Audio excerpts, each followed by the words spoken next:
ढंग से कर नहीं पाते हो, बल्कि तुम और ही मेरे काम को ज़्यादा ही हार्ड बना देते हो। तुम कोई काम ढंग से नहीं कर पाते हो सिवाय माल ढोने के लिए, और तुम कोई काम नहीं कर सकते, इसीलिए तुम्हें आज यहाँ से निकाला जाता है, जबकि हमारे लिए तुम एक बोझ हो।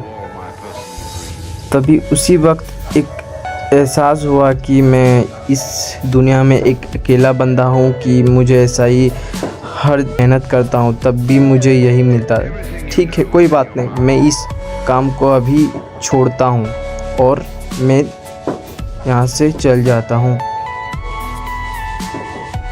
अगली सुबह देखते हैं कि बेचारा को याद कर रहा है, उस बर्ड से हटा देता है और ये बर्ड्स अपना घर चल जाता है।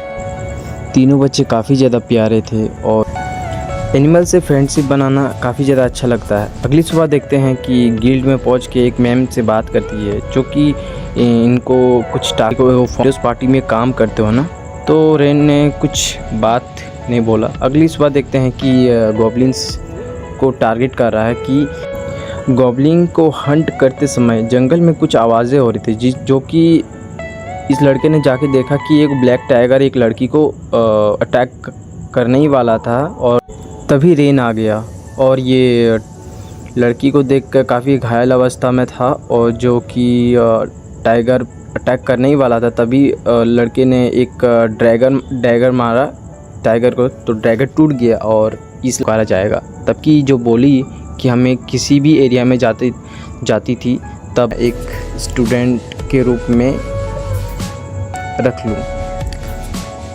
तभी रेन बोलता है कि ठीक है चलो। ऐसा ऑरा फील करवाता है कि एमिली के हाथ में एक करती है। दूसरे सीन में देखते हैं कि परमिट और या परमिशन मिल सकता है।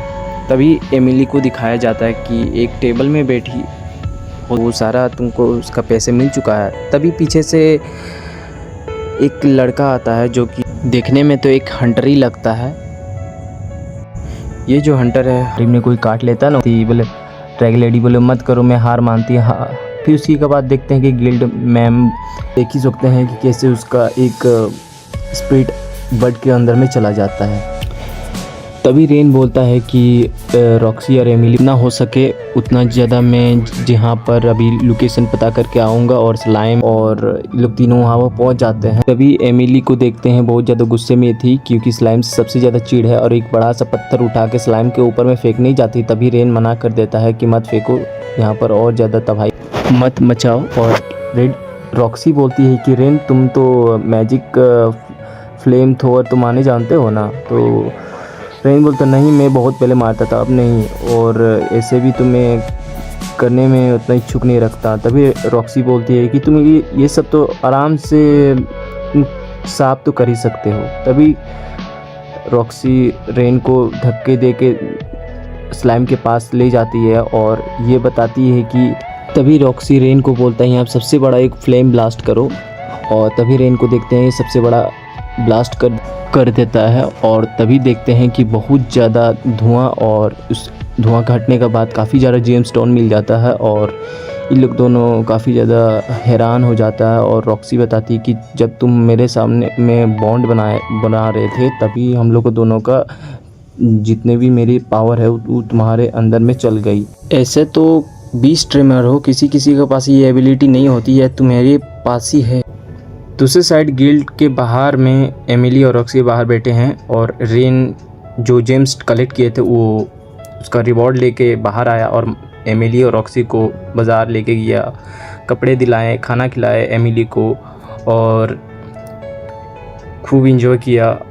और रात को रेन रॉक्सी को देख कर काफ़ी ज़्यादा अच्छा स्माइल कर रहा था, और ये जब से आई काफ़ी ज़्यादा हमको अच्छा महसूस करा रहा। तभी देखते हैं कि होटल में जाके एमिली, रॉक्सी और रेन तीनों लोग खाना खा रहे थे एक टेबल में, और कुछ बातें कर रहे थे, जो कि और ये लोग दोनों तो ज़्यादा खाने पर ही ध्यान दे रहे थे, क्योंकि ये लोग स्पीशीज़ है ना, कैट स्पीशीज़ और ड्रैगन स्पीशीज़, ये लोग दोनों इतना खाते तभी तो इतना अच्छा लड़ाई भी कर पाते हैं, खाते दबा के, लड़ते पूरा दबा के। उसी हिसाब से देख खाना ख़त्म करने के बाद कुछ बातें होती है। तभी लोग तीनों एक टेबल में बैठे हुए, और रॉक्सी रेन को बोलती है कि मास्टर आप पहले कहाँ काम करते थे और आप यहाँ पर कैसे हम लोगों से मिले, कुछ बातें अपने कुछ बताइए। तभी रेन को देखते ही लोग दोनों को देख के काफ़ी ज़्यादा अच्छा स्माइल कर रही थी। एमिली भी बोल रही थी हाँ मास्टर प्लीज़ मुझे भी अपना बारे में कुछ बताइए। तो रेन बोलती तुम लोग दोनों भी मेरे बारे में कुछ जानना चाहते हो तो ठीक है सुनो। ज़िंदगी तो अच्छा कट रहा था बट एक ऐसा मोड़ना आ गया। छोटे में इतने अच्छे मेरे पापा मम्मी बहुत अच्छे से ख्याल रखते थे। मेरे एक पेट था जो वुल था, ईगल था। मैं एक बीस्ट ट्रेमर था क्योंकि मेरे पापा में सारे बीस्ट ट्रेमर ही थे क्योंकि जानवरों से बहुत प्यार किया करता था। और ऐसी ही बढ़ते समय ने ऐसा मोड़ ले लिया कि मैं यहाँ तक पहुँच पाया। कुछ दुख और कुछ दर्द अंदर में सहना पड़ता है। तभी एमिली बोलती है कि आपके दुख दर्द हैं, मुझे भी जानना ये दुख दर्द के बारे में। तभी रेन एमिली को बोलता है कि तुम लोग दोनों ये मेरे दुख दर्द सुन के क्या करोगी। तभी एमिली बोलती है नहीं मैं आपका मास्टर हूँ, आप हम लोग दोनों को रख रहे हैं तो मुझे भी दुख दर्द का हिस्सा बनना चाहिए ना, और कुछ अपना दुख दर्द किसी को शेयर करने में कुछ अच्छा फील होता। तभी रक्षी भी बोलती कि मैं भी आपका दुख दर्द सुनना चाहता हूँ कि आपके कितने स्ट्रगल हुए, कितने मेहनत किए हैं तब यहाँ पर जाके आप यहाँ पर आए। तभी देख रहे हैं पूरा जंगल जला हुआ है और एक छोटा सा बच्चा और एक जन दब के मर चुका है, उसका मम्मी पापा। और देख रहे हैं काफ़ी ज़्यादा जल के पूरा राख हो गया जंगल। और एक वॉरियर ने उस बच्चे को उठा के अपने घर या किसी जगह में छोड़ लिया है। और ये बच्चा पूरा दिन रात मेहनत करता हुआ अपने बर्तन मांज रहा है, किसी घर साफ कर रहा है। ऐसे दिन कटते कटते खाना पीना तो चला ही लेता है और अकेले सोता है। काफ़ी ज़्यादा इमोशनल चीज़ है। और एक दिन ऐसा वक्त आया कि एक जंगल में रेन अकेला मिला था और जानवरों से बात करते करते समय एक वॉरियर हीरोज़ पार्टी मिल चुके हैं। और हीरोज़ पार्टी में 4 मेंबर थे, अब जो लास्ट में अब डबिंग करते समय मैंने आपको बोला था। और ये हीरोज़ पार्टी सबकी मदद करते हैं। और जो बेस्ट जो लीडर थे रेन को बोलता है कि तुम मेरे साथ चलो, यहाँ से अच्छा ज़िंदगी मैं तुमको दूंगा, मेरे साथ थोड़ा सा सामान उठा के तुम अच्छा जंगल यात्रा भी कर पाओगे और अच्छी खासी तुमको मुआवजा भी मिलेगा। तभी एमिली को देखते हैं काफ़ी ज़्यादा स्माइल कर रही थी अपने मास्टर के ऊपर में। मतलब मास्टर आप चिंता मत करें, हम लोग दोनों आपके ख्याल रखने वाले हैं ना, और आपको कोई भी दिक्कत हो हम लोग दोनों से कभी भी छुपाइएगा मत। और रॉक्सी तो काफ़ी ज़्यादा गुस्सा है वो 5 से। और रॉक्सी बोलती है कि कभी मिलेगा ना तो लोग अच्छा से धोऊंगा मैं। तभी एमिली रॉक्सी बोलती है कि मास्टर आपको ऐसे थोड़ी कोई छोड़ सकता, आप लोग तो कितने दयालु हैं। तभी रेन बोलता है कि काश तुम लोग दोनों ही मेरी फीलिंग को सोच पाते। तभी देखते हैं कि वॉरियर्स ने कितनी इसको हेटेड किए और अपनी बातों को कोई वैल्यू नहीं रखते हुए ये लोग दोनों मेरी फीलिंग्स को इतने अच्छे से समझ पाए। तभी देखते हैं रॉक्सी और एमिली काफ़ी ज़्यादा गुस्से पर होते हैं क्योंकि रेन को काफ़ी हेट किया था ना, और बुरी तरफ से माल भी ढोआ है। जैसे कोली कैसे माल ढोता है, वज़न लेके कितना दुख दर्द पसीना बहा के पैर हाथ टूट जाता है, कोई नहीं देखता है। अगली सुबह 3 गॉब्लिन की शुरुआत होती जिनको तीनों हंट कर रहे थे। और एमिली और रॉक्सी तो काफ़ी ज़्यादा एक्साइटेड है कि गॉब्लिन हंट आज पहली बार करेंगे।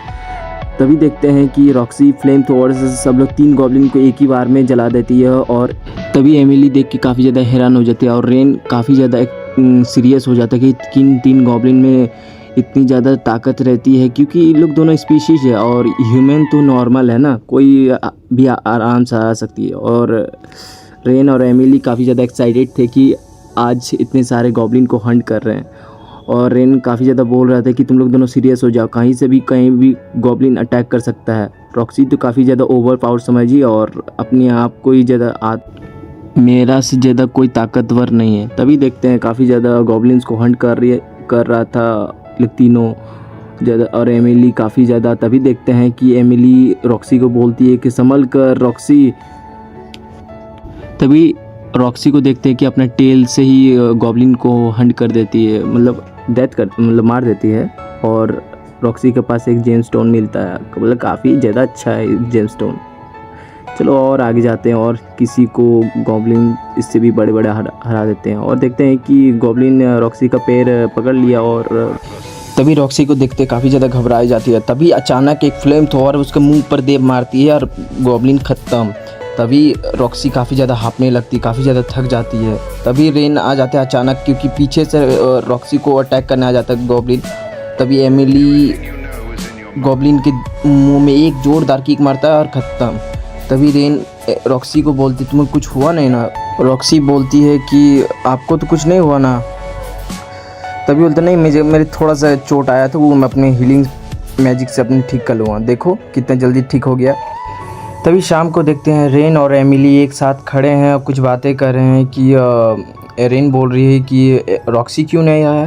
तभी वो एमिली बोली है कि वो ब्रिज के वहाँ पर खड़ी है और उदास बैठी है, क्योंकि रेन के हाथ में चोट आ गया, क्योंकि मेरे ऊपर में घमंड हो चुका था। तभी रॉक्सी के पीछे में देखते एक बच्ची कि आप कितनी ज़्यादा आज गॉब्लिन को हंट की।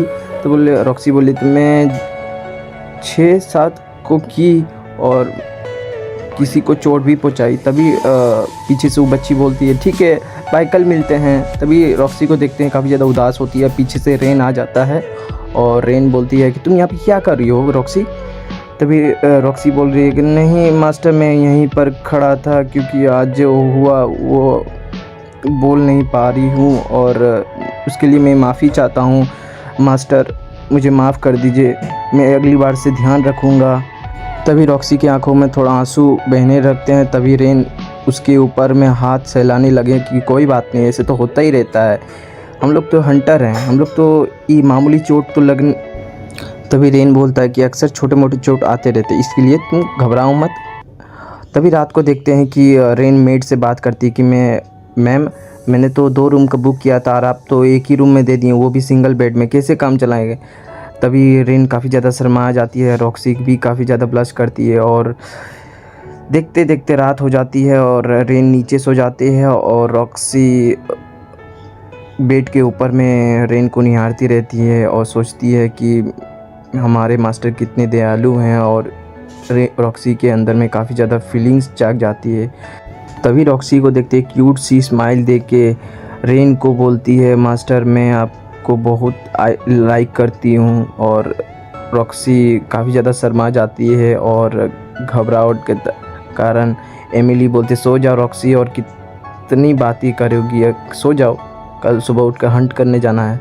रॉक्सी भी बोलती है चलो ये सब तो होते रहेगा, आज में जो हुआ है मैं भूल नहीं सकती।